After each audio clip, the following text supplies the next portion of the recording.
Hello, happy Sunday. So excited to be speaking about this topic tonight of how to overcome fear of failure and anxiety. It's a big one, it's an exciting one. Woo! As you're jumping on, say hi. Hey Gemma.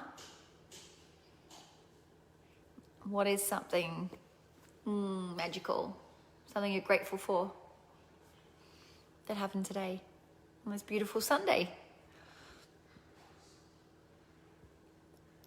So in a moment, we're going to be diving into a few different concepts around how to overcome fear of failure and anxiety.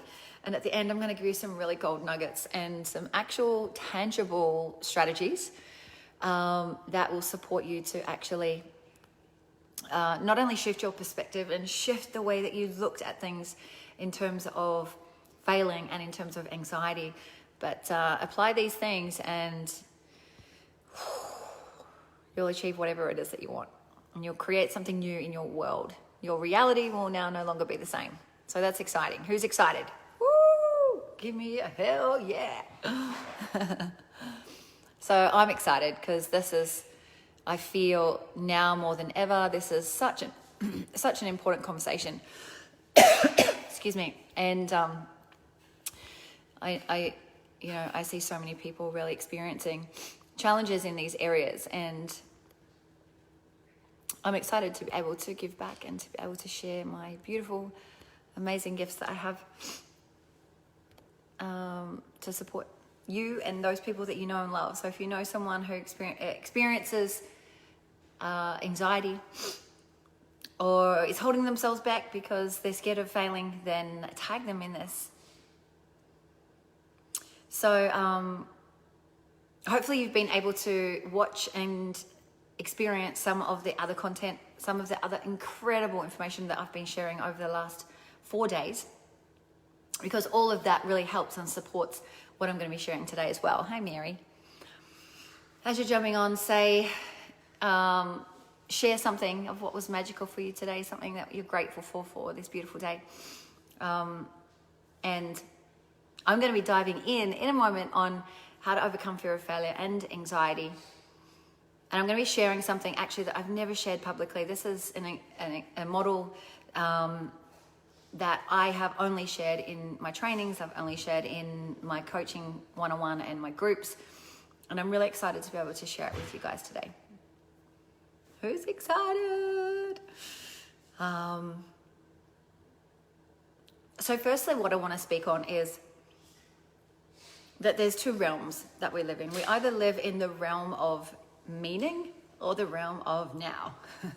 Oh, amazing, Mary. Good to hear that.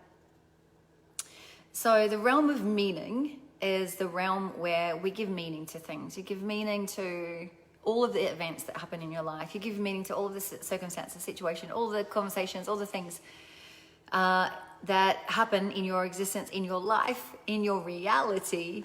And you add meaning into those things. Let's say, for an example, you're scrolling on Facebook and you see somebody on a holiday or living somewhere you want to live or putting themselves out there, anything at all. And you look at that and then you add on meaning for yourself. So you make it mean about you that you don't have what you want and that you wish you were that person, or you wish you were there, not necessarily that person, but you wish that you had that life, or that person is a fraud, or who do they think they are putting themselves out there like that, or whatever it is, whatever. We as humans, all of us, we do it. All of us, we do that. We give things meaning. And so in the giving things meaning, we're living in the realm of meaning. And when we add meaning to things, then we create our own suffering through the meaning that we give it. Because do we actually know that that is the truth? Is that the truth? No. No. It's not the truth. It's just the meaning that we're giving it. Someone could look at you a certain way and you make it mean that that person doesn't like you, or that they're judging you, or that they have an opinion of you, or that they think you're something. Whatever it is that you want to give it meaning, right? That you're not enough, or you're unworthy, or you're whatever. So you add on all the meaning from your model of the world, which is from your values and attitudes and belief systems and all the things that go on. Hi, Ed. Nice to hear from you. Taiwan. Whoop, whoop. So, it could be something like a conversation that you've had and someone has said something to you and then you've made that mean something. It could be you not showing up or you feeling a certain thing, whatever, like all the things, every single aspect of life, what we do is we give it meaning. Are you getting this? Can you relate to giving things meaning when you actually don't know the facts, you don't know the truth of what's really going on?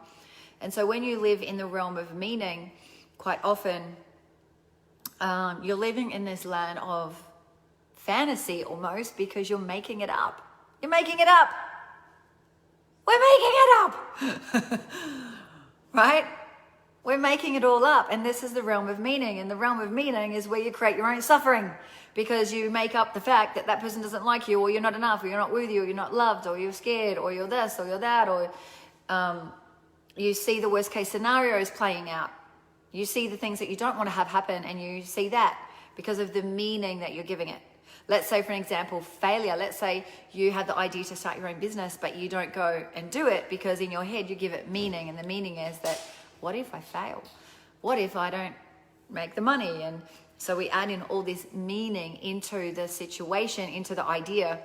And by adding in the meaning, you're creating your own suffering in that because none of it is true unless you accept it to be your truth. And even if you accept it, it's still not your truth. It's just what you're taking on, right? As being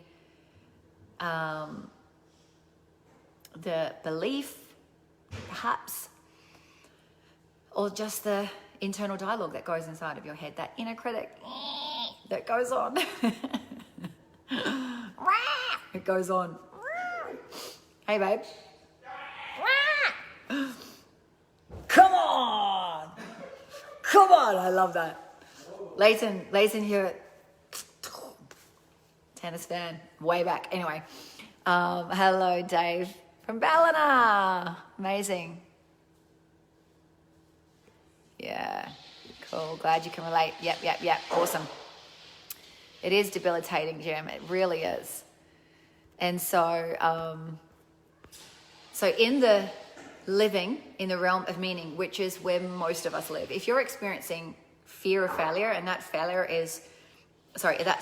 is holding you back from actually taking the action that you would really love to take and you're really maybe excited about, but there's something there which is the stories that you're telling yourself, which is the meaning that you're giving the thing, then yeah, you will experience this. And the same with anxiety. If you're living in the realm of meaning, but Curtis, what's that noise down there? It's the blinds. Oh, okay. Can you? Sorry. Thanks. And so in the realm, in anxiety is the same thing in the sense of anxiety can only be created when we're focusing on what we don't want. Anxiety is fear of the future. It is fear of things not going the way that we would like them to go, the way that we would really love them to end up. So instead we're focusing on what we don't want to have happen, worst case scenario. And in the focus on that, then we're living in the realm of meaning. We're giving something meaning that hasn't actually happened yet and quite likely will not happen. And in the creating our focus on the meaning that we're giving something out in the future that could happen, we're creating our own suffering. And so this is where I'm so passionate about teaching people on how to overcome this, because that's the realm of meaning. None of this is the truth. None of this is real. This is just what you're adding into it. And so if we can shift this, if we can change this, you can change your reality. You can create anything it is that you want. The question is, how do we do that? And the thing is, we're not taught how to do it. We're not, unless you're investing in yourself and in your own mindset and in your own mental development, your mindset training, which is neurolinguistic is all about. It's training the mind, it's understanding the mind, the mindset, how it works, how we communicate, how we like moving the emotions from the past, shifting, releasing, clearing all those emotions from the past, like fear, so that we can actually step into creating a new reality. And so because we don't know how to do it, we stay stuck in this, and we stay in this realm of meaning. So I'm going to give you a couple of really cool things that are going to help support you to get out of that today. Does that sound good? Whoop, whoop, give me a whoop, whoop, give me a whoop, whoop. Hello, everyone. As you're jumping on, say hello. And so, so I spoke about the realm of meaning. Now let's talk about the realm of now. The realm of now is when we're living in this moment, in the now moment, like now, and then now, and then now, no. Every time I say now, that moment's gone and we're into the new moment. So living in the realm of now is where we can create anything that we want. Now, easier said than done, right? But again, there's aspects that I'm going to be teaching you today that will support you to actually focus on living in the now moment. When we can strip back all of the meaning that we're giving the things, and when we can strip back all of the meaning and actually live connected and in this moment, like what we used to do when we were born and we were little toddlers, little infants running around between the ages, 0 to 5, 0 to 6-ish. We were just little unconscious minds living in the present moment. Can you remember? If you can't remember, maybe you have a 5-year-old, you've had a 4 or 5-year-old and you see them, or you've known someone who has. And as you see those little humans running around as little unconscious minds, meaning that they're living in this moment because they don't have the logical part of their minds developed yet, the consciousness, the conscious mind developed yet, which is where we create all of the meaning. They're just living in the moment, which is why when kids have a kick out and they like have a meltdown and they express their emotion, it's so magical. They feel what they're feeling. They're feeling sad. They're feeling angry. They're feeling one of those generally early on. Maybe scared. That they express what it is that they're experiencing, and they get it out. Have a tantrum on the floor in the shopping mall. If you're a mum, you can relate to your 4 or 5-year-old, 3-year-old having that happen. And as soon as they're done, they're fine, and they don't think about it. They don't go back and talk about it. They don't hold on to it. They don't bring it back at all. It's done. They don't even remember that happened anymore because they're so living in this moment. And so we need to be able to come back to that, come back to being able to live in the moment, let go of all the stuff that happens, not give it more meaning, not hold on to it, but to allow ourselves to have the feeling, feel the anger. Yeah, feel it, express it, release it, get it out, shift it out of your body, and then boom, cool. Next, get back into your power, into this moment. This is where the power lives, in this moment. Because when we're in this moment and we're not living in the stories, in the meaning that we're giving things, the realm of meaning, when we're not living in that realm and you're living in this realm of now, we're connected. We're connected to Source, the divine creator, whatever you want to call her or him, she, him, God, universe, spirit, whatever it is you want to call it, God, Allah, whoever, I don't care, doesn't matter, same. We're talking about the same thing, right? The greater force. When you can actually connect with that and be in this moment with yourself and the divine creator, then guess what? You can come from the truth of who you are. Love, passion, freedom, peace, abundance, faith, all the things. But we've forgotten, we've been learning kind of the wrong way. We need to unlearn and go back without going back, because who wants to go back? We keep going forward. But we need to unlearn these patterns and these programs that we've developed to give all this stuff meaning. And of course, a lot of it ties into our past wounds, our past significant emotional events and trauma that has happened where we've given that meaning too. So for an example, when I was finishing high school and I had an event happen with my girlfriends, and all of my friends abandoned me, and I felt so devastated. And that event with other females where I was abandoned because of something that I chose to do, I was so devastated. And so that led to choices that I made in my life. I gave meaning to allowing myself to get close to other women for a long, long time. And I also continued to keep myself safe in situations where I wouldn't experience that kind of thing again. Does that make sense? I wouldn't experience that level of devastation again, because that was too painful. And so this is what we do. We give these things meaning. It could be an emotion that we have, or it could be I'm not good enough, or another decision that was made in that moment. And so through that in itself is giving something meaning. It's not the truth. And we can take that on as part of our identity. And when that becomes our identity of who we think we are, then we continue to live into that reality, because if that's who we think we are, then we're going to continue to see that, because that's what at the unconscious level is what we've decided, and we've stored that at the unconscious level. That is a belief or an emotion that hasn't potentially been released and moved and shifted, and we hold on to that, and then we continue to live in this realm of meaning.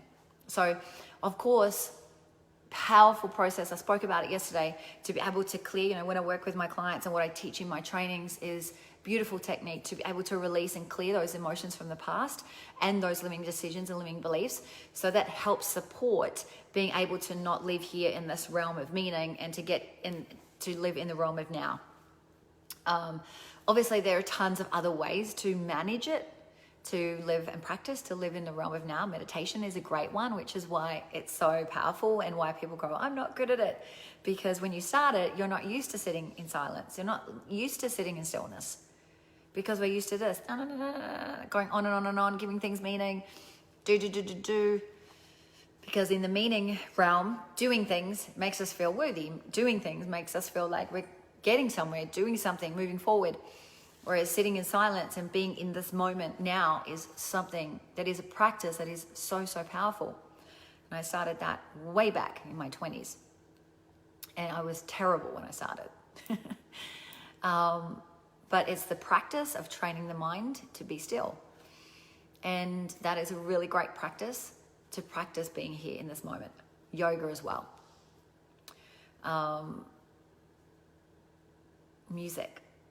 Putting music on, being connected in the moment, because when you're listening to music, you're just feeling the good vibes, and you're in the moment, and generally you're not thinking about anything else. If you're actually really connecting to the music and the feel of the music and the words and the lyrics and everything, and you're just in this moment now, where it feels joyful and amazing and fulfilling and incredible.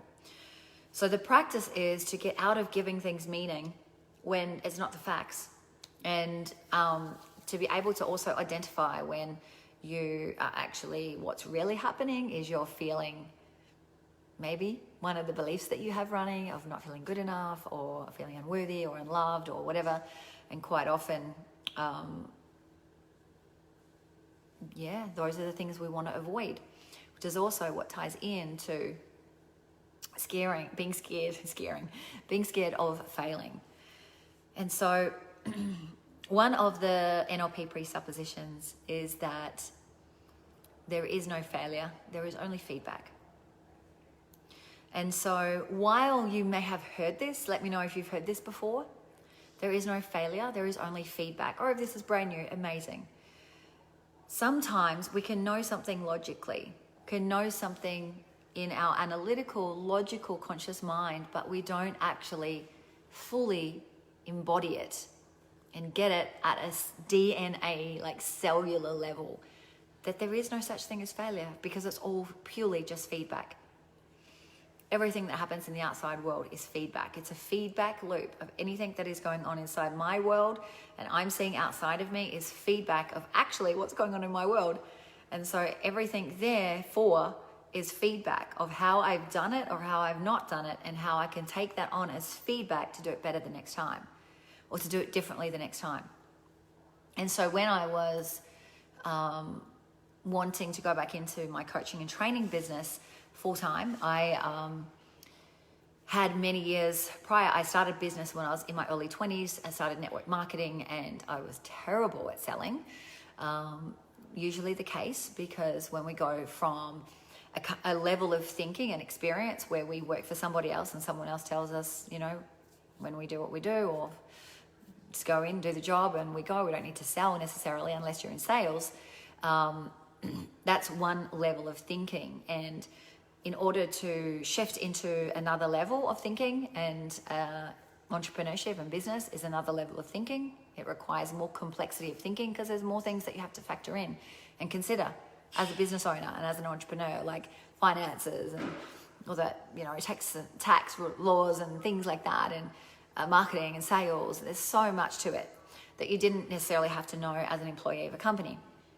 And so having to learn those things require developing new skills. And so if you haven't got those skills before, of course, you're not going to be great at it. And so you have to develop those skills. And I had to develop those skills. And I started presenting. I was kind of a spokesperson for the product that I was working with, because I was Miss Fitness Australasia and traveled to San Diego. I presented on a big stage to thousands of people. I did all of these things that really stepped me outside of my comfort zone. And but that was when my entrepreneurship started over 20 years ago. And I felt like I really sucked for a long, long time. And I did. I had a little bit of success, and then I also had a personal training studio, and my personal training studio did okay, but it wasn't highly successful. And so I ended up selling that and moved to Asia. And so those experiences, I felt as though I was a bit of a failure because I didn't achieve the level that I wanted. Even though I didn't fail, I felt that way because I didn't achieve the level that I wanted. And so I had apprehension and fear going into stepping out of an industry that I absolutely loved, that I was the only thing that I knew. 23 years in the fitness industry, it was what I was known for, who I was known for. I had my brand built up for it. I had a phenomenal job that everyone wanted, and I was traveling the world. I was doing amazing things. However, I was unfulfilled because I knew there was more for me, and I wanted to keep growing and expanding and challenging myself. And so taking that leap of faith was really big, and I'm so grateful for putting myself through NLP training at the NLP practitioner level and the master practitioner level, because it was through that I was able to really quickly deal with releasing my fear from the past, specifically fear all in general, fear of failure as well, and actually releasing all of that through the process that I teach in my trainings and with my one-on-one clients. And so I really quickly was able to make some incredible changes and start to put myself out there more and let go of that. And I also was able, because I was working on my mind and working on how I viewed things, I was able to shift my perspective and really embody the statement of there is no failure, there is only feedback. And so if you are someone who is either going into entrepreneurship, or you've just gone in there and you're still working in a company or whatever, there are certain skills that you've got to develop to really excel, like sales and marketing, and being willing to put yourself out there and face off with people who are going to say your product's no good or you suck or whatever. It's being so certain within yourself, having the confidence within yourself that you know what you're a stand for, you know what your vision is and what your mission is and what your purpose is, and you're so aligned to that and you're walking in alignment with your truth. That's a big thing. A lot of my beautiful girls in my groups that speak to me, they say, Judy, one of the biggest things that you taught us was understanding what our core value is and walking in alignment with those core values every single moment. And so Jess, her core values is love, joy, and freedom. And she says in every single thing that I do, in every post that I do in my business, it has to be in alignment with love, joy, and freedom. And so when we're doing that and when we're making decisions based on what our truth is, then we cannot be impacted by what others say, because it's our truth, and our truth is our truth. And so whatever anyone else says is their stuff, it's not ours, because we know that we're being in alignment with ourselves. And if we can look at our fuck-ups, I like to call them, our fuck-ups as feedback, then they become, it becomes like an invitation, because the only way we can grow is through learning, right? How many of you learn from things that you just did right the first time? You know, you probably didn't learn that much from it because you just did it. But if you've fucked up, if you've had some stuff ups or fuck ups or things that have happened, then you actually have gotten so much value from those things because they've taught you a lot. They've taught you so much. And those are the things, like these challenging moments of the times in life when it feels like we're going down like this and it feels really yucky and uncomfortable. Those moments are where we actually develop new strategies and new tools to be able to go to the next level again. So these things have to happen. The failures have to happen, and they're part of life. They're part of going into business 100%. And when we can actually look at it and say, amazing, yes. When I fuck up, I know I'm learning and I'm moving forward to the next thing. It's growth, it's expansion. It's the only way I'm going to go to that next level is by fucking up. Embrace it, love it, get excited about it. Now, it doesn't mean that you're not going to have the feelings of disappointment or resentment or anger or sadness or anything like that. It's not to say that you're not. That is okay. Have the feelings, release them, express them, get them out, find a space where you can communicate them. You know, in a lot of my groups, I have such sacred spaces where everyone can get in and share and express their voice and share what they need to share to just get it out in a really safe environment where they're supported, encouraged, and not made wrong and not judged. So you've got to find a space like that, and that way you can just be who you are and you can express what you need to express, and then you can come back into your power and go, right, what did that teach me? And you got to get good at asking yourself really good questions like that. What is this here to teach me? Not why me? Why me? Why me as victim, and victim is being at the effect of your life, at the effect of your situation. It's not taking responsibility. So if you're able to actually ask yourself good questions, really intelligent questions, like what is this here to teach me? What has this taught me? What am I learning from this? And you get those learnings and you release the emotions by feeling them and allowing them to move through, then you can actually progress and go and continue to go forward. And the thing is, and the belief that I want to hand over to you right now, and the belief that I have, and the belief that I give every single person that I work with, is that you will achieve everything and anything that you set your mind to, as long as you never give up. As long as you know that you will get there, as long as you keep going. So I can achieve anything and everything that I want as long as I keep going. Of course, if you don't keep going, you're not going to make it, right? So if you're committed to actually staying on course and not giving up, and not just being like, when the first hit, you know, you cop the first hit, that you're like, oh, I'm done, I'm out, I'm going to run back to where it feels safe. So you have to evolve from the level of thinking of working for somebody else, having someone else just give you the stuff, which feels really safe and feels really convenient, but actually it's not. And a lot of you potentially have experienced that right now. If you've worked for somebody else with what we're going through right now in the world, and you've lost the thing that you thought was so rock solid safe, it never was safe. The only safety that you have is when you create it for yourself. And it's something that you are responsible for. You have the responsibility for. And so, yes, that takes something. It takes a lot. It takes willingness. It takes a whole nother level of thinking to be in business and to be an entrepreneur. Because you do have to take way more responsibility for all the things, and you have to develop lots of different skills. So how to overcome fear of failure? Well, firstly, adopt the new belief that there is no failure, there's only feedback. Focus on the times when you do fuck up, that you don't make it mean. Don't give it meaning, that I'm a failure and that I'm a fuck up and I'm no good and I'm not worthy and I'm this and I'm this and I'm that. No, don't make it mean that. Live in the realm of now. So in this moment, what is this here to teach me?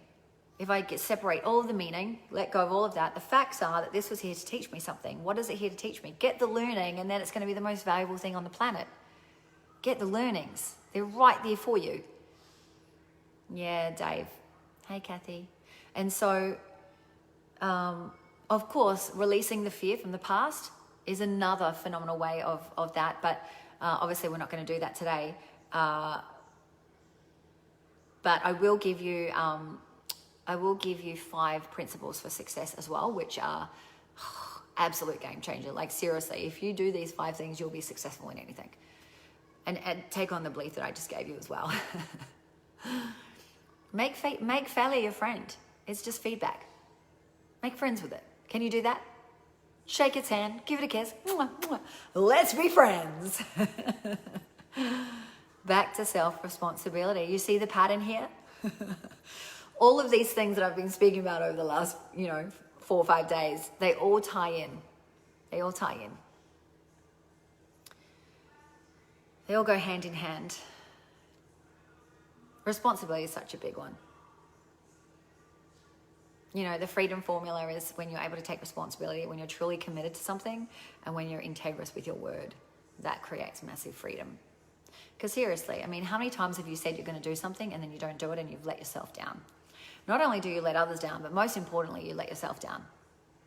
Because you say you're going to show up, you say you're going to go in 100% and you don't. Because you're not committed. You're not committed enough. So what is it that's in the way for you to actually commit 100%?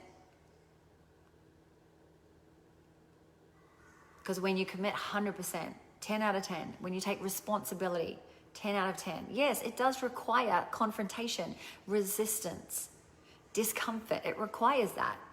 To achieve anything, it requires that. But if you can take that on and embrace that and know that that's part of the journey, then you're halfway there. So the other thing is anxiety. And so anxiety is a beautiful alarm system that's going on inside of your body. I experienced anxiety myself when I was in an 11-year marriage. I wanted to have a child, and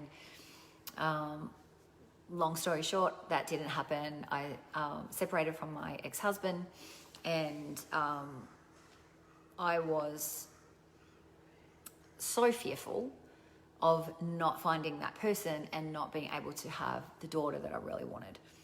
And so when I went to my NLP training in 2012, the first training, we're sitting there, I trained with Tad and Adriana James, and Tad said, right, we're going to do the anxiety model, and who would like to do it? You can just do it sitting in your seat. Or, there's like 100 people in the room, and I was like, me, hand up.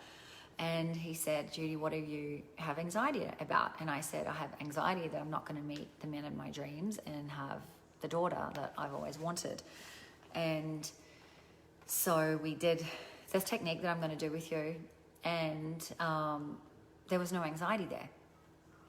And then, of course, we got to release fear and do the process of releasing the emotions from the past and clearing all of that, and we set our goals and put them into the future. And I set the goal of the person that I wanted to meet, put that into the future for November, met Curtis in December, and not that long later, the following year, I was pregnant. So this shit fucking works.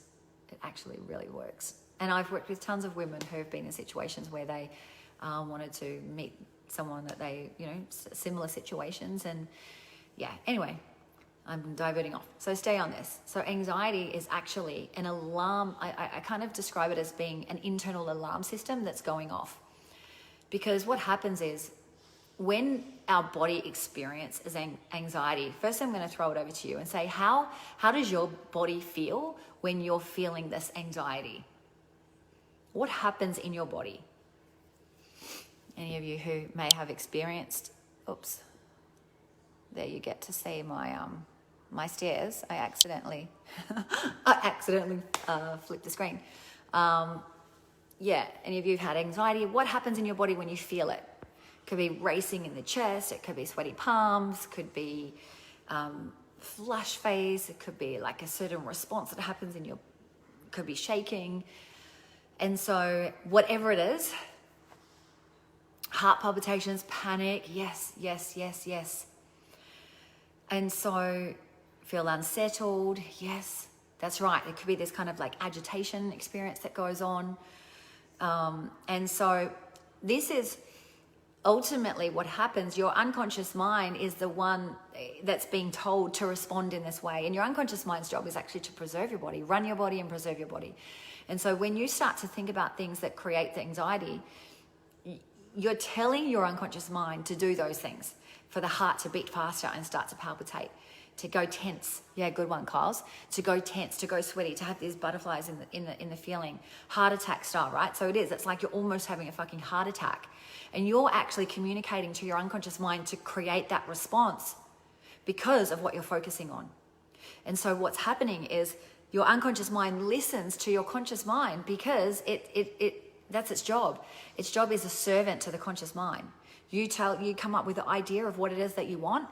And then if you're in alignment with your unconscious mind is solid and you've got the belief system running in alignment with that, then your unconscious mind's job is to go get that goal. So when I decided I was going to finish working in the fitness industry on the 23rd of September, whatever year that was, I was so certain, like so rock solid certain. There was no bone in my body that wasn't certain about that. And so my unconscious mind knew that, and it went out there and it made it happen earlier. And that's usually what happens as well. It helps create it even earlier because its job is to create it as soon as possible when we're in alignment. And so that's what its job is to serve. And so it listens to what goes on in our mind and the pictures that we're creating and the internal dialogue and the sounds and the feelings and everything, are a response to that as well. And it responds in that way, even though it knows it's going against one of its prime directives, which is to keep you safe, right? So it's an alarm bell. It's an alarm bell. It's a system that's going on in your body to actually make you wake the fuck up and say, fuck, I'm creating something that is actually not good for me. I'm focusing on what I don't want, because that is all anxiety is. You're focusing on what you don't want. Focus is the number one thing in all of this. It is the most simplest thing. It's the most simplest concept in the world. It's not the easiest, but it's the most simple. Focus determines everything. Yeah. Thank you for sharing, everyone. So by experiencing the response, this is the alarm bells, which would normally, if an ambulance is coming, we would hear the sound, we would, see the red lights, and if we're driving, we would stop or pull over to the side or slow down, and we would respond, right? And we respond in a certain way. Well, you need to do the same thing and respond in a certain way like you would if you heard the ambulance and you were driving. You need to be able to pull over, slow down, stop, look within, take a moment to get out of this realm of meaning and get present and in the now moment. Get connected into this moment, because in this moment now, is there any anxiety? If you're in this moment right now, is there any anxiety? Yes or no? Right here now with me in this moment, do you have any anxiety listening to me? Yes or no? Makes sense, you're focused. Yes, good, Dave. Glad it's landing. No, of course not, right? In this moment now, there is no anxiety, because right now you're focusing on hearing my voice and what I'm talking about, right? And that you're not thinking about what you don't want, hopefully. No, great. So what creates the anxiety? It's not that you're an anxious person. And when I hear this all the time, it drives me mad. The only way you're an anxious person is because you've just been doing anxiety and focusing on what you don't want, but it doesn't make you an anxious person. See, these are the labels that we give ourselves that keeps ourselves inside the box and inside the fucking realm of meaning. So you're not an anxious person. You're not stuck with the anxiety your whole life, even though that is probably what everyone out there, especially pharmaceutical companies, want you to know so that you can, take something to deal with that symptom, because all it is a symptom. It's not the root cause of what's actually going on. It's the thing that you can see. It's not what needs to be. This is not the thing that we need to fix. It's not anxiety that we need to fix. It's nothing to fix, actually. All there is this clearly tells me that you've not trained your mind to live in the realm of now, and you've not trained your mind to actually focus on what you want. And so we are negatively geared as human beings. We're negatively geared to be on lookout. Are we safe? Are we good? Are we safe? Are we good? Are we protected? Right? But we don't live in an environment now where we need to be on the lookout every single second. We live, you know, in homes, and we're safe here in our homes. And as long as, you know, we take care and we're aware of our surroundings and things like that, we're safe. We don't have to be like on the lookout all the time. So if focusing on what you don't want, and anxiety is fear of the future, and fear of the future not working out how we want it to work out. Yes? Can you relate to this? Is this making sense? So if that is the case and you're focusing on what you don't want, what is the solution? It's really simple.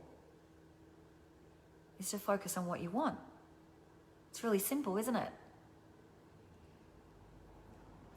So how do you do that when your conditioning and your programming and your whole life, maybe you've learned to focus on worst case scenario or on what you don't want? Firstly, it's an awareness. Firstly, it's starting to be aware. If you are to, because I work with a lot of clients with anxiety, a lot of times they wake up anxious and they go, I just wake up anxious. Well, the truth is you don't wake up anxious. The truth is you wake up and you have pictures in your mind, you have a sensation in your body, you have internal dialogue and maybe voices that go on inside your head, and you have a feeling that you're addicted to and that you're trained to wake up to remember again. Because when you do that, you remember that that's who you are, and you're just so used to doing that. And we're humans are creatures of habit and creatures of pattern and sequences. And so firstly is to be able to pay attention to what is going on in your mind. What is creating that? What are you actually focused on? So one of my clients, he would say that I would focus on the dread of the day, of how just it's like Groundhog Day. And so do you think that if you focus on the dread of your day and the gloominess of your day, that you would feel potentially that and maybe feel anxious about the day being the same as that? Oh, just feels gross in my body even just to talk about. Yes, it's not rocket science, Dave, and it's like, you know, it's the thing is being able to practice it and do it, right? And so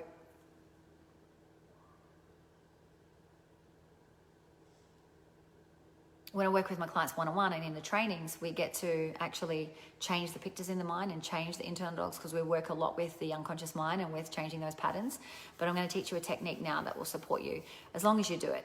You got to do it. And of course, it helps a lot when you can release fear and clear fear from the past. That in combination is what I usually do with my clients. But this is at least something that will support you if you're committed to doing it. Because I give people lots of things all the time and they don't do it. They just don't do it. So will you do it? Okay, so let's practice it. You ready? You ready to learn it? So I want you to think of something that you have anxiety about right now. One thing, like something specific. You can't say I'm anxious about everything in my life. Yeah, that's right, Dave. So something that you're actually, like mine, I'm anxious that I'm not going to meet the man and have the child, have the family that I wanted. There's a specific thing, a specific event that had an end date to it. It can't be an ongoingness thing. It's got to have a specific end date to it. And so, good. You got something? Everyone needs to have one specific thing, and you can do this for as many things as you have, and you can, write this down or come back to this anytime you need. And great. So I want you now to float out into the future, and I want you to go out 15 minutes. Listen to the words. It's really, really, really important you listen to the words carefully. Go 15 minutes past the successful completion of the event. Keywords: successful completion of the event, that which you thought you had anxiety about. And then turn and look towards now. So you go out into the future, 15 minutes past the successful completion of the event, and you turn and look towards now. And ask yourself, where is the anxiety? Is it there or is it not there?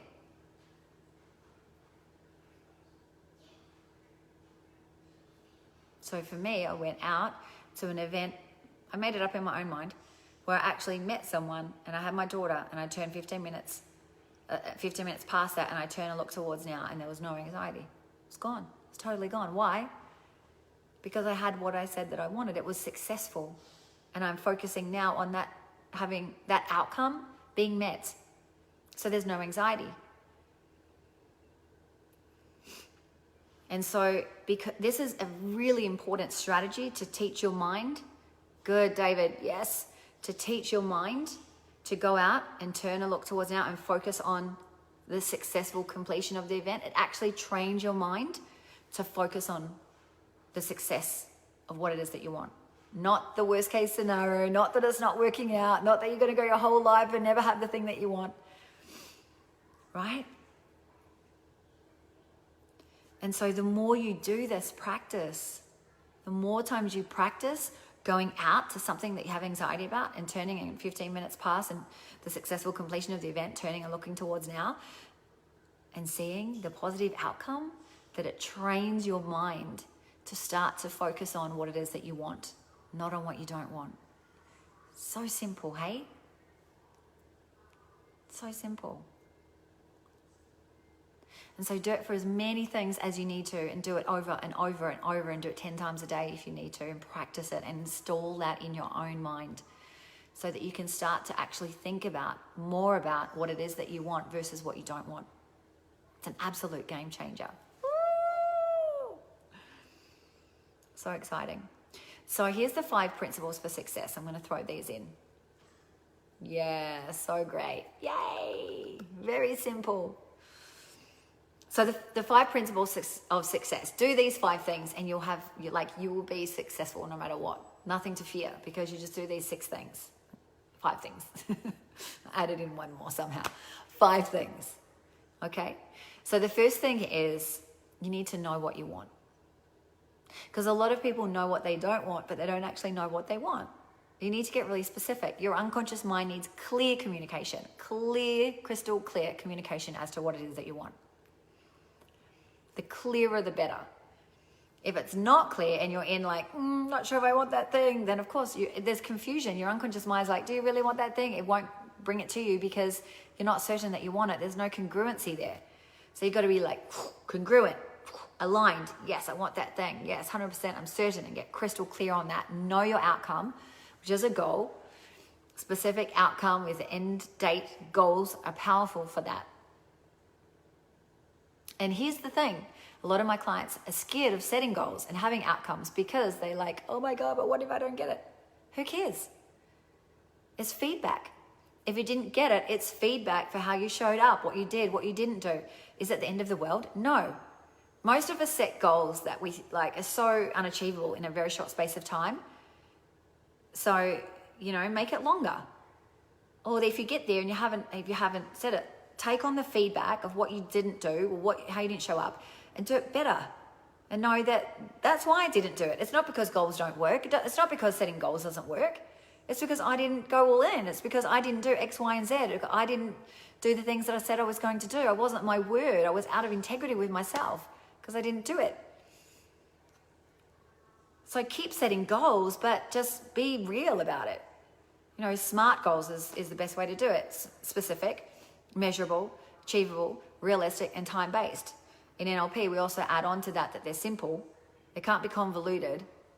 Yet they're meaningful to you. They need to be your goals, not based on what someone else has done or what you think you should do or someone else thinks you should do. They need to be meaningful to you.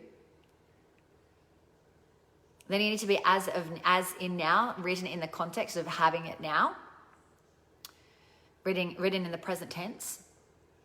They need to be towards what you want, not away from what you don't want, towards what you want. And they also need to be ecological, so they needs to be, for the good of yourself, good for family, good for society, good for the planet.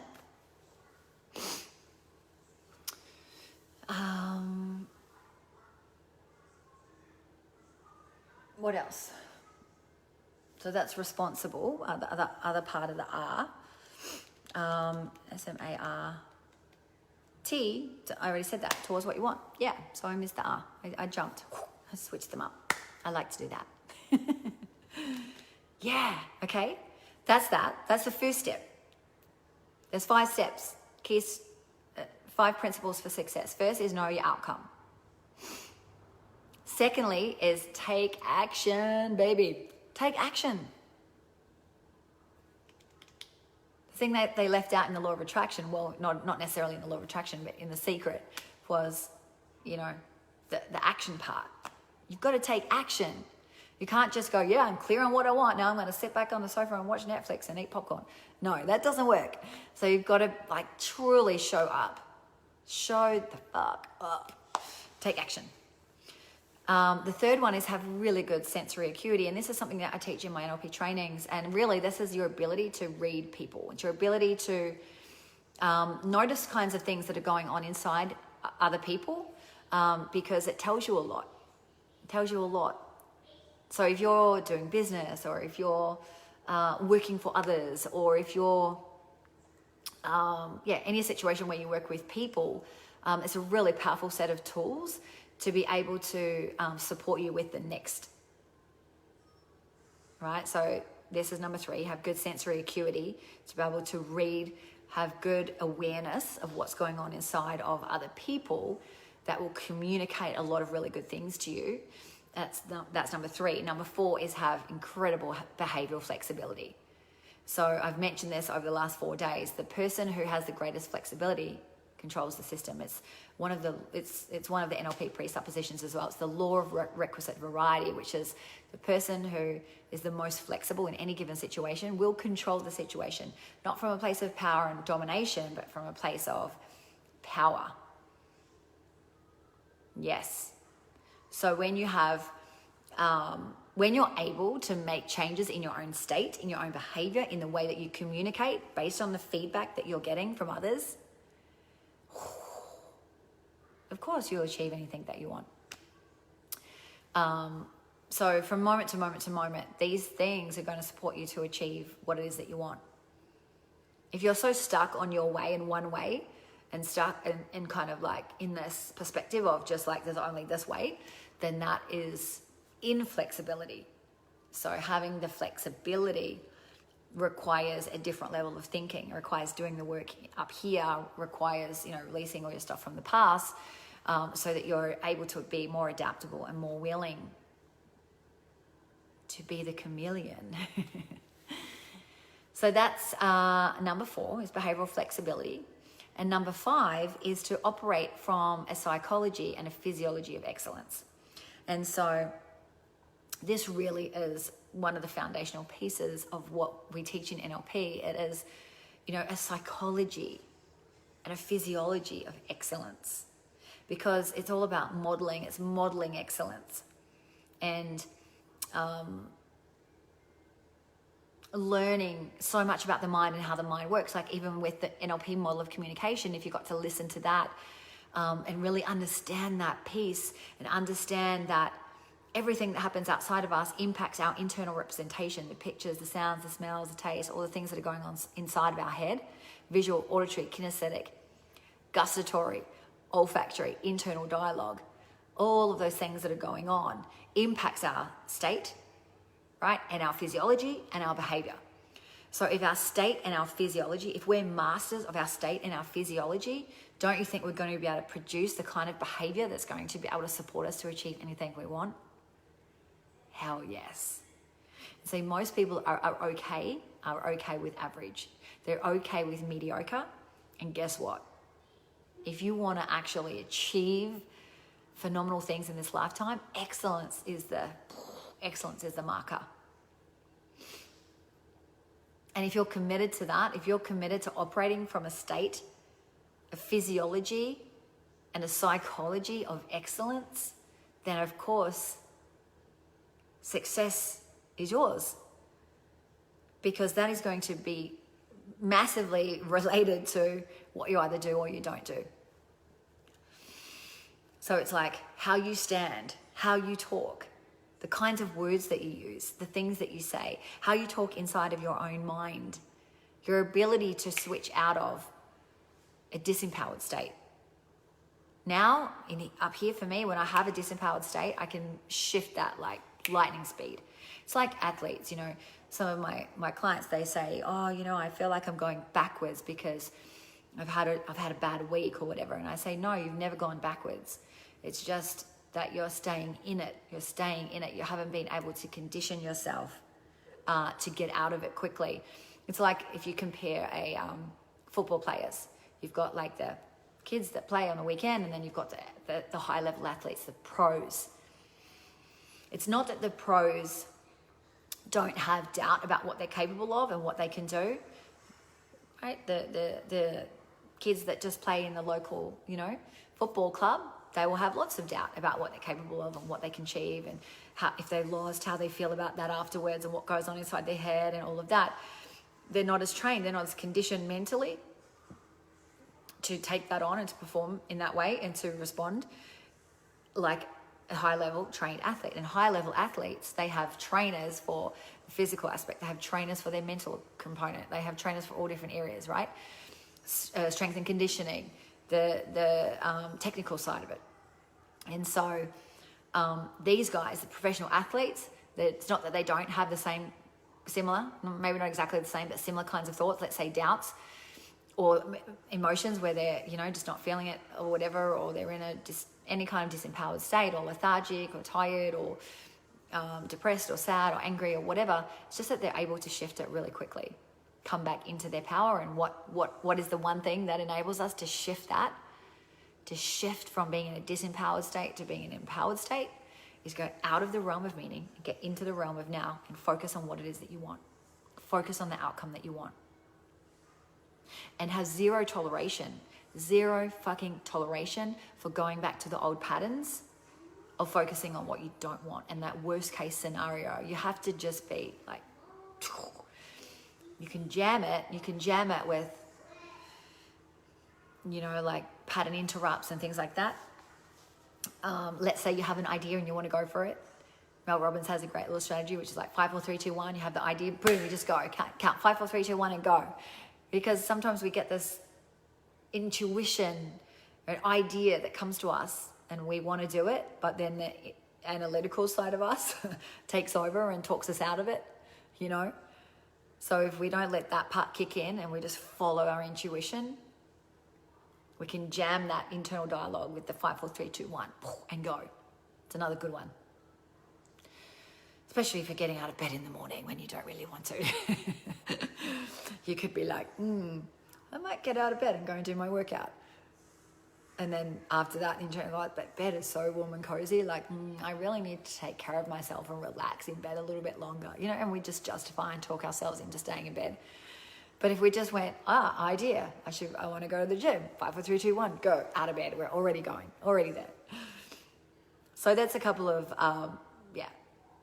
other little tidbits there. But those are the 5 principles for success. Do you think if you applied those 5 principles and you focused on what you want, that you would not care about fear of failure, and you would be not worried about the future of how it might look or might not go or whatever it is? And that could be related to health, it could be related to business, it could be related to any area of life.